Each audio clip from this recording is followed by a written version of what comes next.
Today, we're gonna pop the valve cover off to show Chris, camera guy, what VTEC does and is. Okay. Oh. That's very gay. Yeah. Hyundai. Match brand new American Eagle hoodie. Thanks, Ron. Also wearing an American Eagle hoodie. This is the part where I get mad and just start dropping all the nuts down the spark holes. Dropping my nuts down the sparkle. I'm putting them down here because I fucking... What am I gonna do with this fucking asshole? You don't have to record me taking every nut off. I'm gonna record everything. Bro, that makes it so I have to edit so much. I'm gonna record everything. So Chris was there. Chris Crunchy was there when I don't even know what I did to it. I think I skipped a tooth on the timing belt recording. Pop! And it was awesome until he started recording. Then it was like not awesome. Yeah, then everything went down. It was like, well, now I'm gonna start. I'm trying to sell this, man. I'm trying to sell things off of this.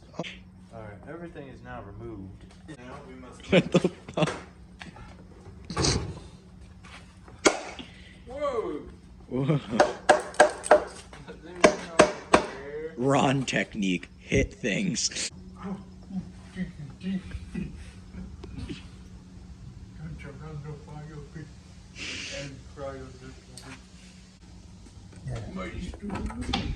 What? Where'd it go? Whoa. Where'd it go? Oh, there it is. Where? Whoa. Is that VTEC? Whoa, is that my mom? This is also answering a question I wanted to answer the other day. What's your number today?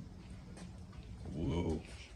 So VTEC is, you see how there's 3 cam lobes? There's two valves.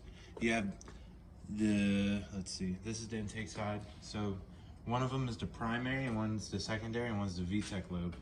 The primary is the smallest, the secondary is the second biggest, and then the VTEC lobe is the biggest. If you look, you can see it's actually bigger, and there's a rocker arm system where after a certain RPM, this solenoid energizes, sends oil down, and a pin comes out and locks it. So it literally switches from small cam to big cam. Shine. Why has it got like blue cams? I need a fucking flashlight so I could look at the springs. Since this is Japanese, I don't know if it has dual valve springs or not. If it has dual valve springs, that means I could rev it up. Did it turn the fucking flash? Oh, that means I could rev it up really high if it's got dual valve springs. Well. So far, I don't know what I'm looking at. VTEC energy. Hey, make sure you get ready for Big Ron's Big Tube Header giveaway coming up soon. Make sure you're ready. 200 subscribers, giveaway. Yeah. Let's see that ASMR engine building guy do that, dickhead. Piece of shit. What are you whispering? He said, shop, shop, shop, shop. Clunk! Clunk! Ooh, what the hell is going on up there? Anyways, now I got some peace of mind. I am going to start taking some stuff off of the H23 and getting it ready to get a nice paint job, degrease, some seals. I took the spark plugs off already. I really don't know where to start first. I think I'm going to start with the power steering pump. I think it's just these 2 bolts now, 3 bolts that hold it on, and we'll pop that John off.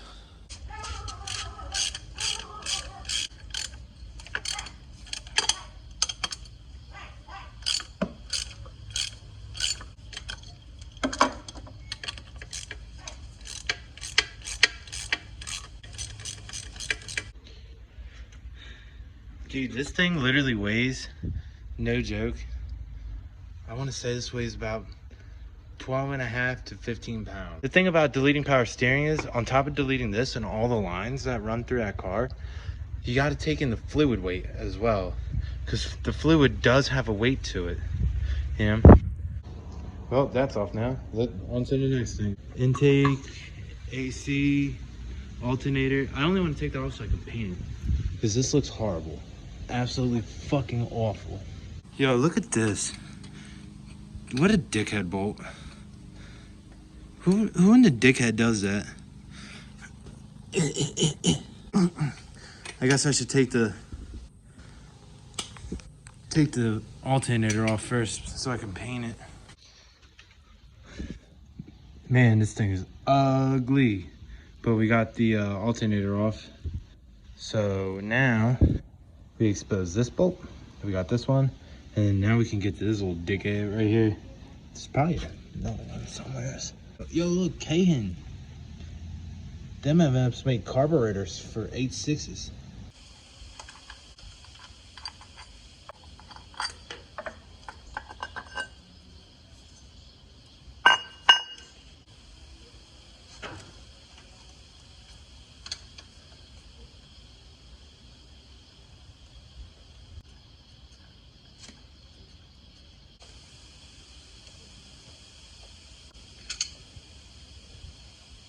Boom. Fucking finally. Jesus Christ, dickhead. Everything is off. And that thing is fucking dirty.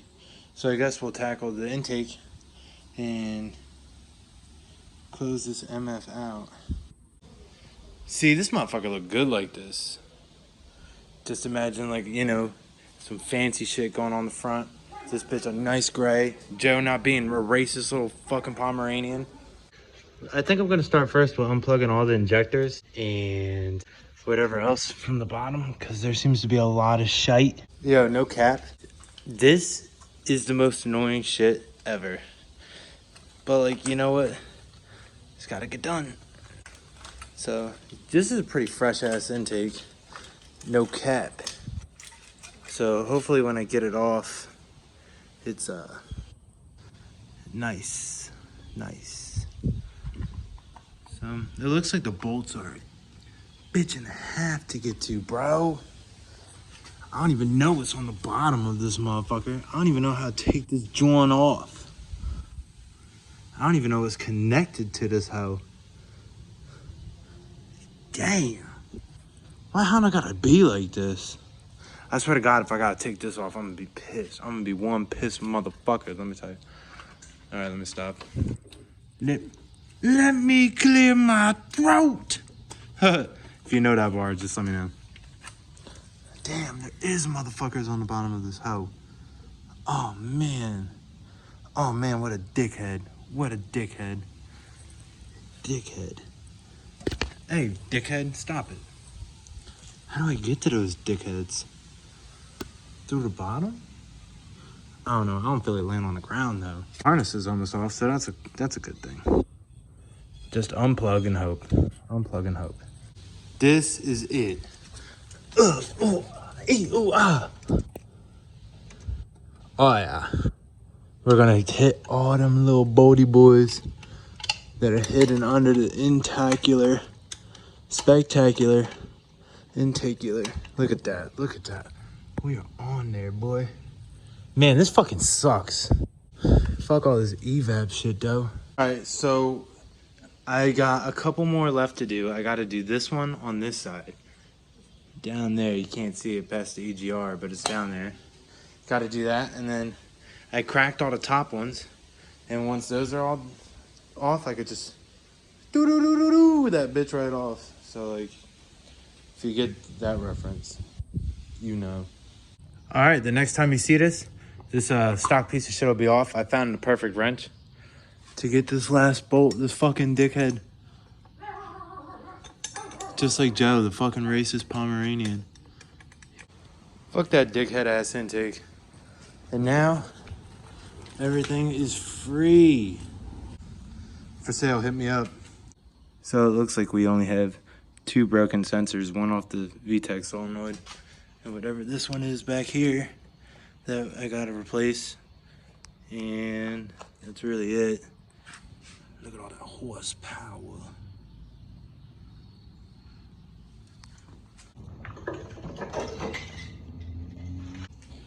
So now the engine's totally stripped down, and that's the end of this. From now, it's just cleaning it up and getting it ready. We're gonna close this one out sitting in the car. All right, so that concludes part 1 of the H23, whatever we're doing. I can't decide how I want to do this. If I want to build the bottom end first and then put it in the car. I've decided what route I'm going with the car, power adder wise, because NA is cool for like, you know, maximum JDM and all that shit, and like ultimate lightweight race car, blah blah blah blah blah. But we want some power, because like those time attack cars, man, they got some pones. They move out on a motherfucker. But anyways, so now all that's left to do is paint the valve cover, degrease the engine, and paint it. I have to put on an engine stand while I figure out what I'm doing to get it off the ground, to get it away from little Joe the Pomeranian shop dog. And yeah, I just wanted to go over some specs of what the H23A Blue Top is, in case you don't know what it is, because it's kind of rare.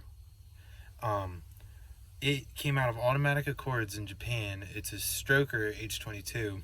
It's not like the F20B where it's D-stroked with iron sleeves, because it's a man's engine. The H23A has FRM sleeves, has a 95mm stroke with a 87mm bore. Whatever, wimp shit. And mine happens to have the P13 head. It's a 9899. And it came with a 68mm throttle body. I'm just rattling off facts from the internet here, guys. You can look them up. It's easy. It's got 10.6:1 compression. And they're bottlenecked really bad. The headers suck. And the intakes really suck. Even though it's got a bigger throttle body, it's still got that same PGM FI bullshit with the secondary butterflies, whatever, junk. Straight emissions junk. And as we went over before I blew my car up, these engines have enough cylinder head and cam and compression to be bottlenecked by a 2-inch collector. You know, you can make the power and sustain it on 2.5-inch, but when I was talking about the curve in 2 videos ago, I was talking about the horsepower curve. It'll like kind of like taper off and flatten early. But if you put a 3-inch on there, like for example, let's say you go with a 3-inch collector on an NA header, and then do cams in 12.5:1. Ball bags home. It will need the 3-inch exhaust to make maximum power, which is around like, I don't know, 250, 260 to the wheels, whatever. But anyways, I lost track of where I was going. The H23A was only available in Japan, and it also was mated to the automatic all-wheel drive. I know they had an all-wheel drive H-series transmission in Japan. So that's really it, and that's the end of this video.